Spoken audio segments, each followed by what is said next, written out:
కోడళ్ల నిశ్శబ్ద బంధం. ఇక నుంచి ఈ ఇంట్లో ఎవ్వరూ ఉదయం 8 గంటల తర్వాత నిద్ర లేవకూడదు. అంతా నా పద్ధతి ప్రకారమే జరగాలి.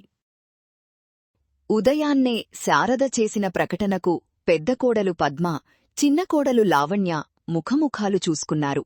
వారి కళ్లలో ఒకే రకమైన నిస్సహాయత కనిపించింది. అదేంటత్తయ్యా, రాత్రి పిల్లలు ఆలస్యంగా పడుకుంటారు కదా, కొంచెం అటూ ఇటూ అవ్వచ్చుగా. అదే నీతో వచ్చిన చిక్కంతా. ప్రతీదానికి ఒక సాకు చెప్తావు. మా రోజుల్లో తెల్లవారుజామున 4ంటికే లేచి ఇంటి పనులన్నీ చక్కబెట్టేవాళ్లం. అలాగే అత్తయ్యగారు, మీరు చెప్పినట్టే నడుచుకుంటాం. లావణ్య ఇంకా కొత్త కదా, నెమ్మదిగా అలవాటు చేసుకుంటుంది. కొత్తైతే మాత్రమేమిటి, పెళ్ళై 1 ఏడాది దాటింది. ఇంకా పద్ధతులు నేర్చుకోకపోతే ఎలా? ఈ రోజునుంచి నేను చెప్పిన ఆరోగ్య నియమాలు పాటించాల్సిందే. ఆరోగ్య నియమాలా? అవేంటి వదినా, మళ్ళీ కొత్తగా మొదలుపెట్టారా? వదినను కాదు, నన్నడుగు. ఉదయం కాఫీ, టీలు బంద్. నేను చెప్పిన కషాయం మాత్రమే తాగాలి. మధ్యాహ్నం భోజనంలో ఉప్పు, కారం తగ్గించాలి. అయ్యో రామా, కాఫీ లేకుండా రోజంతా ఎలా గడుస్తుంది? ఈవిడ రోజుకో కొత్త రూల్ పెడుతుంది. నా జీవితం ఇంతేనా? అత్తయ్య చెప్పింది మన మంచి కోసమే కదా లావణ్య, సర్దుకుపోదాంలే, పెద్ద కష్టమేమీ కాదు. చూసావా, నీ వదినకున్న తెలివి నీకు లేదు. సరే, ఇక వెళ్ళి పనులు చూసుకోండి. మాటలెక్కువయ్యాయి. శారద అక్కడ్నుంచి తన గదివైపు వెళ్ళిపోగానే లావణ్య నిట్టూర్చింది.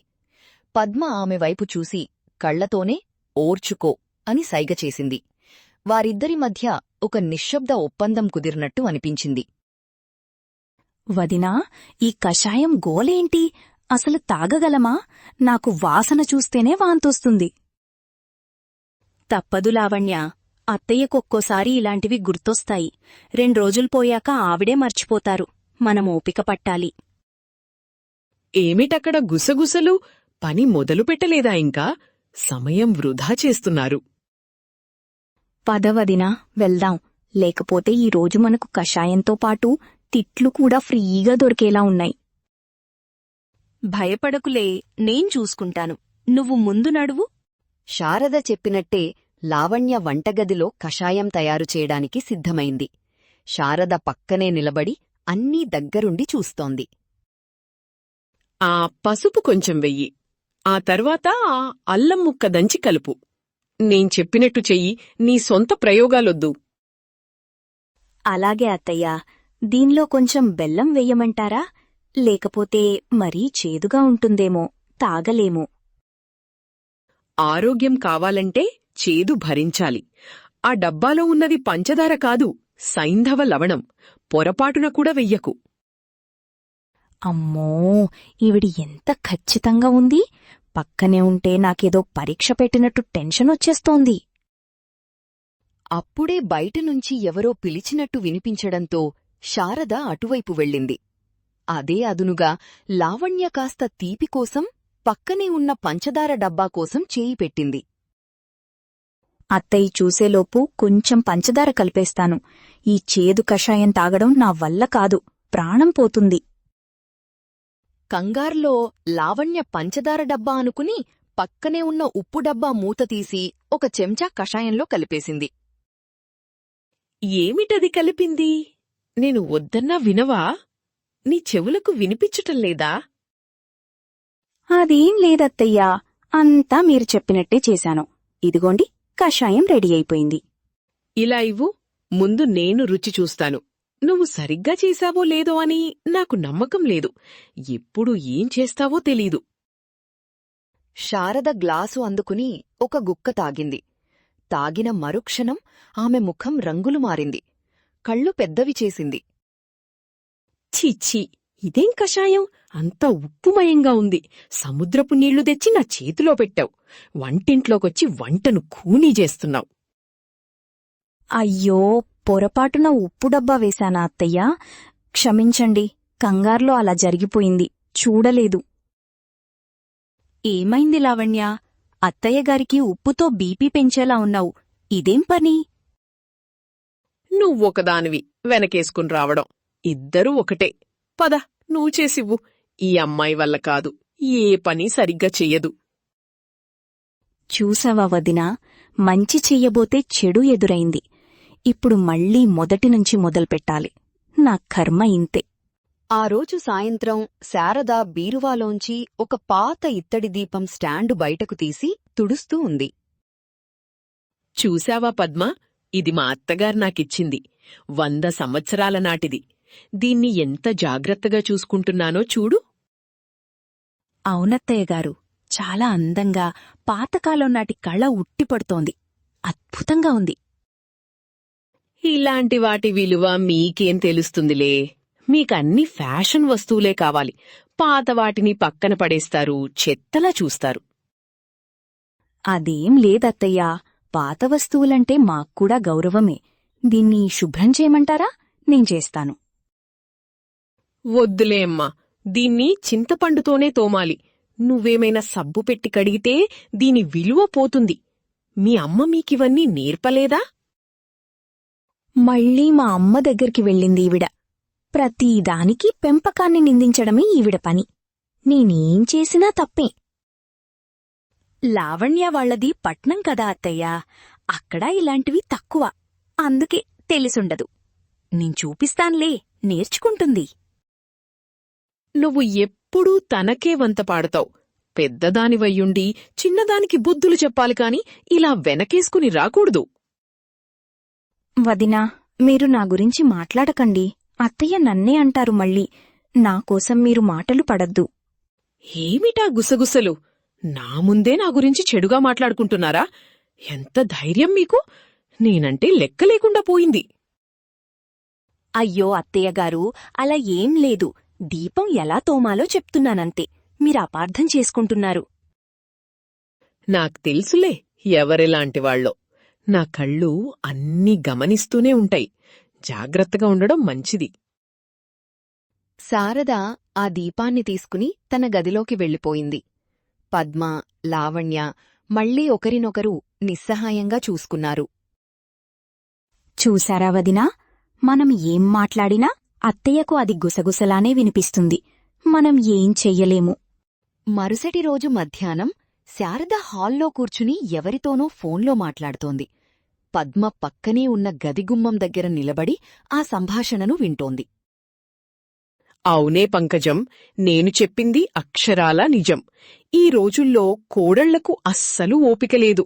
కాస్త గట్టిగా మాట్లాడితే చాలు ముఖం మార్చుకుంటున్నారు. అంతేనక్కా, అంతే. నువ్వు కొంచెం గట్టిగా ఉండకపోతే నీ నెత్తికెక్కి కూర్చుంటారు. ఆరోగ్యం పేరు చెప్పి అన్నీ నీ కంట్రోల్లో పెట్టుకో. అదే చేస్తున్నాను. ఈ మధ్య కొత్తగా ఆరోగ్య నియమాలు పెట్టాను. ఉదయాన్నే కషాయం, భోజనంలో ఉప్పు కారం తక్కువ. అప్పుడే దారిలోకొస్తారు. అమ్మో, ఇదంతా పంకజమాంటి సలహా అన్నమాట. అత్తయ్యగారిని బాగా ఎక్కిస్తోంది. అందుకే ఈవిడి ప్రవర్తనలో ఇంత మార్పొచ్చింది. నిన్న చూశావా? చిన్నది కషాయంలో ఉప్పు కలిపిచ్చింది. కావాలనే చేసుంటుంది. నన్ను ఇబ్బంది పెట్టాలని చూస్తున్నారు ఇద్దరూ కలిసి. అయ్యయ్యో, ఎంత పనిచేశారు! నువ్వు జాగ్రత్తగా ఉండాలి శారదక్క. కోడళ్లను నమ్మడానికి లేదు ఈ రోజుల్లో. చాలా ప్రమాదం. ఛ, మేమేదో కావాలని చేసినట్టు చెప్తోంది. లావణ్యకు ఈ విషయం చెప్తే తను చాలా బాధపడుతుంది. అత్తయ్య మమ్మల్ని ఇంతలా అపార్థం చేసుకుంటున్నారా? సరేలే పంకజం, నువ్వు చెప్పినట్టే చేస్తాను. కొన్నాళ్లపాటు నా పట్టు బిగించాల్సిందే. లేకపోతే నా మాటకి విలువుండదు. తర్వాత ఫోన్ చేస్తాను.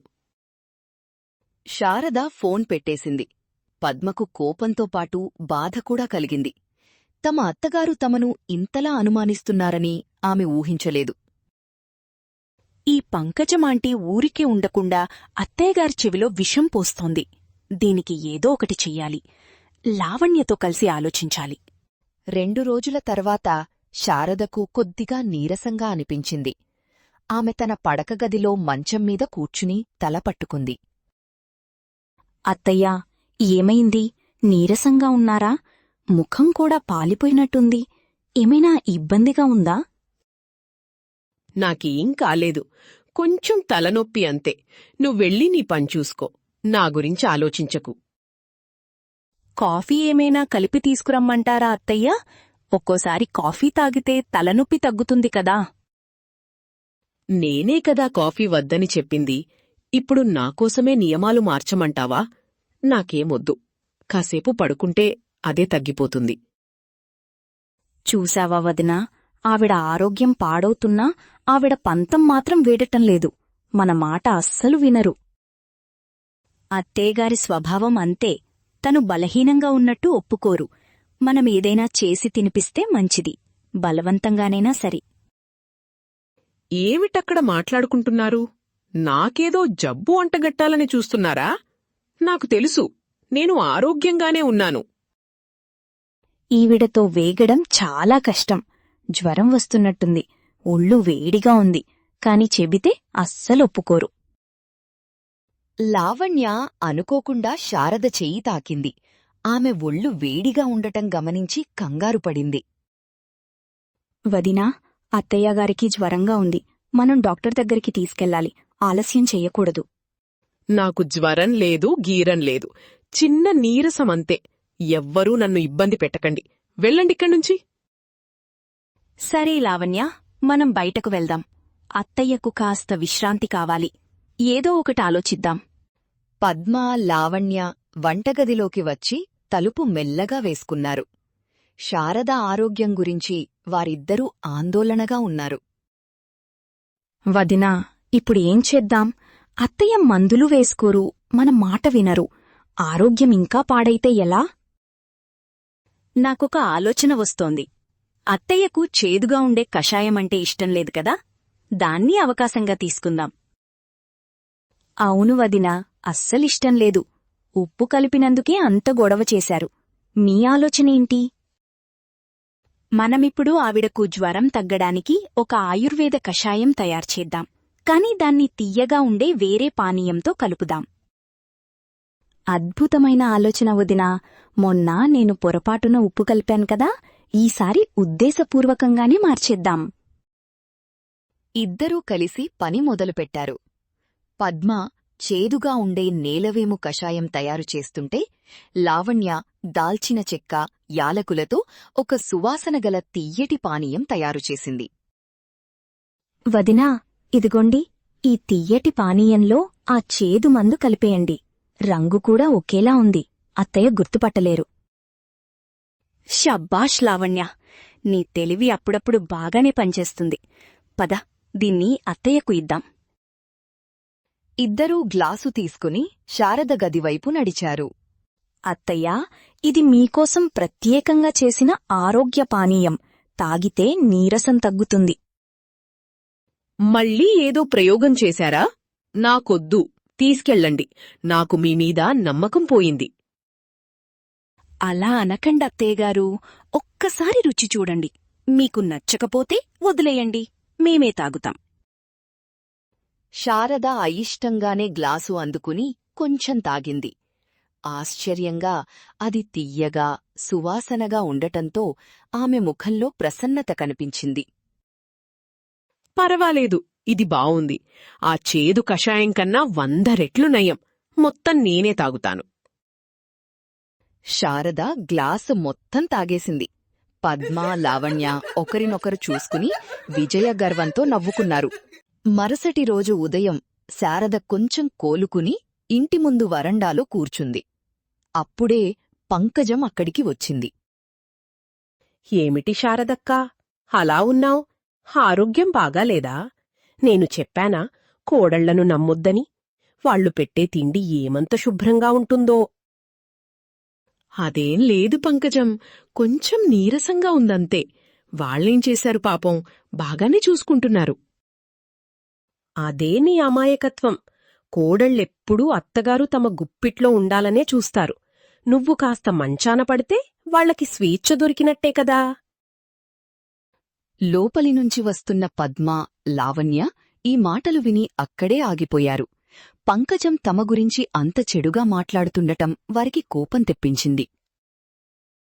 చూశారా వదినా, ఈ ఆవిడ ఎంత విషం కక్కుతోందో. అత్తయ్యగారికి మనమీద లేనిపోనివి చెబుతోంది. ఊరుకో లావణ్య, ఇప్పుడు మనం ఏం మాట్లాడినా అత్తయ్య మనల్నే అపార్థం చేసుకుంటారు. ముందు ఆవిడ ఏం చెబుతుందో పూర్తిగా విందాం. నువ్వు వాళ్ల చేతిలో కీలుబొమ్మవ్వకక్కా. నీ ఆరోగ్యం నువ్వే చూసుకోవాలి. వాళ్ళిచ్చే కషాయాలు, పానీయాలు ఏమీ తాగకు. అందులో ఏం కలుపుతారో ఎవరికి తెలుసు? ఛీఛీ, అలా అనుకు పంకజం. వాళ్ళు నన్ను బాగానే చూసుకుంటున్నారు. నిన్న కూడా ఏదో మంచి పానీయం ఇచ్చారు. తాగగానే చాలా హాయిగా అనిపించింది. అయ్యో, దాంట్లో నిద్రమందు కలిపారేమో. నువ్వు పడుకుంటే వాళ్ళు హాయిగా టీవీ చూసుకోవచ్చని. నేను చెప్పేది విను, వాళ్లను అస్సలు నమ్మకు. ఈ మాట వినగానే శారద ముఖంలో కూడా అనుమానం మొదలైంది. లావణ్యకు ఇక ఓపిక నశించింది. ఆపండాంటీ, మీకు మా కుటుంబ విషయాలతో ఏం పని? మా అత్తయ్యగారి ఆరోగ్యం గురించి మాకు లేని ఆందోళన మీకెందుకు? అవును పంకజంగారు, అనవసరంగా మా మధ్య చిచ్చులు పెట్టకండి. మా అత్తగారిని ఎలా చూసుకోవాలో మాకు బాగా తెలుసు. చూసావా శారదక్క, ఎలా మాట్లాడుతున్నారో? నేనేదో నీ మంచి కోరి చెబితే నా మీదే ఎగురుతున్నారు. వీళ్లను నువ్వేమీ అనవా? లావణ్య, ఆపు. పెద్దవాళ్లతో అలా మాట్లాడకూడదు. నువ్వు లోపలికి వెళ్ళు. పంకజం సృష్టించిన గొడవ వల్ల శారదకు మళ్లీ తలనొప్పి ఎక్కువైంది. ఆమెకు కళ్ళు తిరుగుతున్నట్టు అనిపించి ఒక్కసారిగా తూలిపడబోయింది. అయ్యో, కళ్ళు తిరుగుతున్నాయి. ఏమవుతోంది నాకు? అంతా చీకటిగా ఉంది. శారద సోఫాలోంచి కిందకు జారిపోతుండగా పద్మ, లావణ్య ఒకేసారి పరుగున వచ్చి ఆమెను చెరోపక్క పట్టుకున్నారు. వారిద్దరి మధ్య మాటలు లేవు, కేవలం చూపులతోనే మాట్లాడుకున్నారు. వదినా, అత్తయ్యను పడుకోబెట్టాలి, త్వరగా.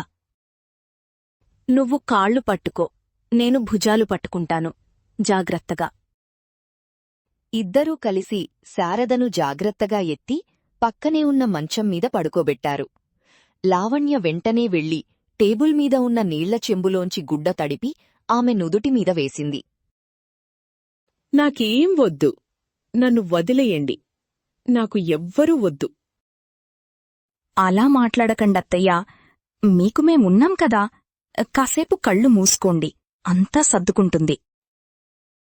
పద్మ వారు ముందుగానే సిద్ధం చేసి టేబుల్ మీద పెట్టిన ఫ్లాస్క్లోని పానీయాన్ని గ్లాసులో పోసింది. లావణ్య ఆ గ్లాసు అందుకుని చెంచాతో కొద్ది కొద్దిగా శారద నోట్లో పోయసాగింది. వద్దు, తాగను. దయచేసి తాగండత్తయ్యగారు, ఇది మీ ఆరోగ్యానికే. మేము మీకు చెడు చెయ్యము.